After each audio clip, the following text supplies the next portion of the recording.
عزت کے احکامات کو ماننا ہے، ضد سے ہونے کی کرنے کے لیے نہیں، بلکہ اللہ رب العزت کے احکامات کو اس لیے ماننا ہے کہ اللہ تعالیٰ نے خود بھی آسانی کیا لوگوں کے لیے، اللہ آسانیوں کو پسند فرماتے ہیں۔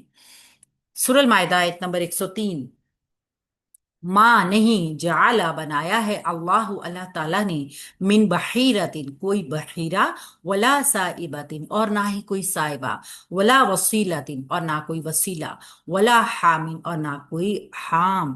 اللہ تعالیٰ نے کوئی بحیرہ یعنی کان پھٹی اونٹنی، اور نہ ہی سائبہ سانڈ چھٹی ہوئی، اور نہ ہی وسیلہ اوپر تلے بچے دینے والی، اور نہ ہی کوئی حام بنایا۔ ولیکن اور لیکن الذین وہ لوگ، کفارو جنہوں نے کفر کیا، یفترون وہ باندھتے ہیں، اللہ اللہ تعالیٰ کے اوپر، الکذبہ جھوٹ، اور لیکن وہ لوگ جن بلکہ جن لوگوں نے کفر کیا ہے وہ اللہ تعالیٰ کے اوپر جھوٹ باندھتے ہیں، وہ اکثرہم اور ان میں سے اکثر، لا یعقلون وہ عقل نہیں رکھتے۔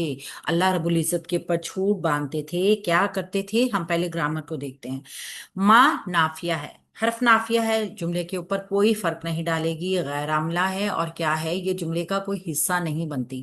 حصہ وہ بنتے ہیں جو کہ اسم اسما ہوتے ہیں، ٹھیک ہے؟ تو یہ نافیہ کیا ہے؟ یہ حرف ہے۔ جعلا بنایا، اس نے بنایا، جعلا فعل ماضی واحد مذکر غائب، باب فا سے آتا ہے، اللہ اس کا فاعل ظاہر، فعل فاعل مفعول، فعل اور فاعل، من حرف جار، بحیرۃ ولا صائبۃ ولا وسیلۃ ولا حامن، یہ تمام کے تمام واو عطف کے ذریعے جڑ کر من حرف جار سے مجرور ہو رہے ہیں۔ با ہا را اس کا روٹ ورڈ، سین حمزہ با اس کا روٹ ورڈ، واو سواد لام اس کا روٹ ورڈ، ہا یا میم اس کا روٹ ورڈ۔ تو یہ تمام کے تمام واو عطفی کے ذریعے جڑ کر مرکب عطفی میں ہو گئے، اور من حرف جار سے مجرور ہو کر متعلق ہو گئے جعلا فعل کے۔ تو فعل اپنے فاعل اور متعلقات کے ساتھ مل کر جملہ فعلیہ خبریہ نافیہ ہو گیا۔ ولاکنہ اور لیکن، واو عطف ہے، لاکنہ ہے مشبہ بالفعل، ٹھیک ہے؟ حروف ناصبہ میں آتا ہے، مشبہ بالفعل ہے، حرف استدراک بھی اس کو کہتے ہیں۔ اللہ دینا اسم موصول ہے جو کہ اپنی صلے کے ساتھ اسم لاکنہ بنے گا۔ ہم جانتے ہیں نا، انا انا کا انا، لاکنہ لیتا لا اللہ، تو یہ تمام کیا کرتے ہیں؟ اپنا اسم اور اپنی خبر بناتے ہیں۔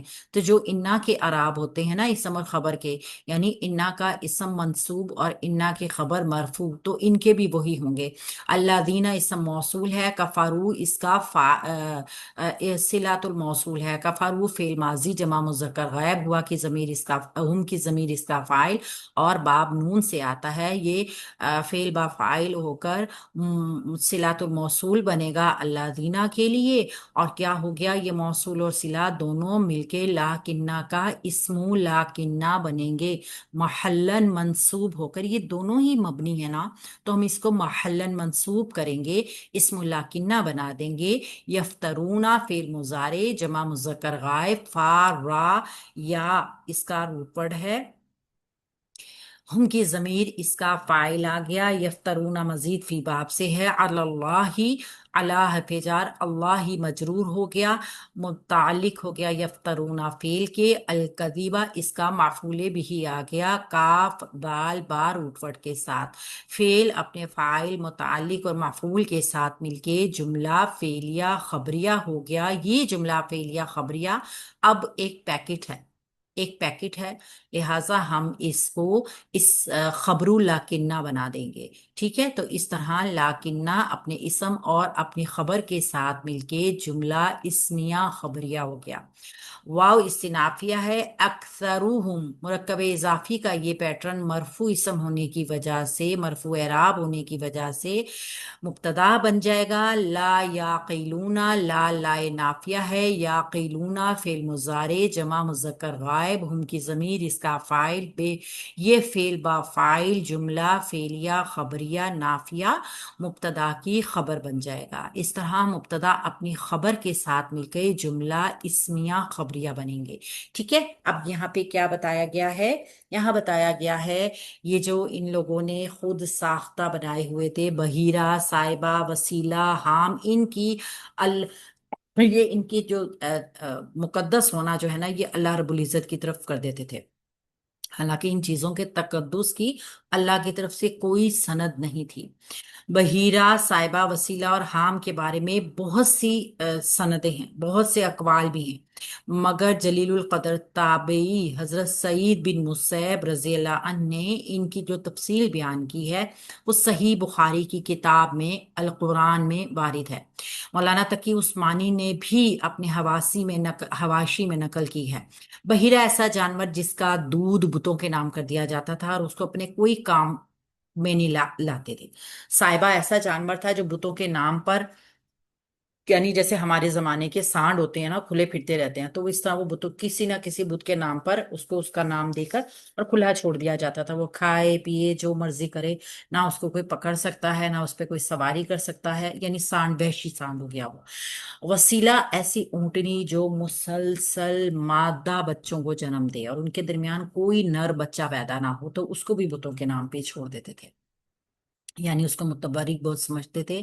اس کی وجہ یہ ہوتی تھی کہ نر کا پیدا ہونا جو ہے وہ ان کے لیے اتنا زیادہ فائدہ مند نہیں تھا جتنا کسی مادہ کا، کیونکہ مادہ پیدا ہوتی تھی تو اس سے پھر آگے نسل بڑھتی تھی نا، تو وہ اس کو بتوں کے نام پہ چھوڑ دیا جاتا تھا۔ اور حام جو تھا وہ نر اونٹ ہوتا تھا جو ایک خاص تعداد میں جفتی کر چکا ہوتا تھا، یعنی کہ ملاپ کر چکا ہوتا تھا اونٹنی سے، اس کو بھی بتوں کے نام پہ چھوڑ دیا جاتا تھا۔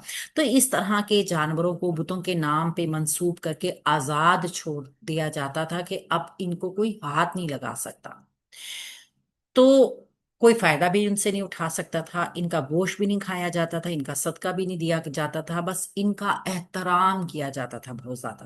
لہٰذا اللہ تعالیٰ نے واضح کیا کہ اللہ تعالیٰ کی طرف سے ایسا کوئی حکم نہیں ہے، بلکہ اللہ نے فرمایا کہ یہ بغیر سوچے سمجھے اللہ تعالیٰ کے اوپر جھوٹ گڑھ رہے ہیں، یعنی کہ یہ اللہ تعالیٰ کے اوپر جھوٹ باندھ رہے ہیں۔ کون لوگ ہیں یہ وہ لوگ ہیں جنہوں نے کفر کیا، یعنی لازمی طور پر ایک سمجھدار ایک عقل والا بندہ ایسے کام نہیں کرتا، یہ اللہ رب العزت کے ساتھ منسوب کر دیا کرتے تھے ان تمام جانوروں کو۔ اچھا دیکھیے کتنی بڑی مطلب بے سمجھی کی بات ہے، ایک تو انسان تھوڑا بہت بھی عقل اور سمجھ رکھتا ہو نا، تو ایسے جانور ان کی خصوصیات کچھ بھی ہوں، کوئی بھی وہ خاص خصوصیت رکھتے ہو، اللہ کے نام پہ ان کو چھوڑ دینا جہالت کی ایک انتہا تھی، تو اللہ کے اوپر یہ جھوٹ باندھا گیا تھا۔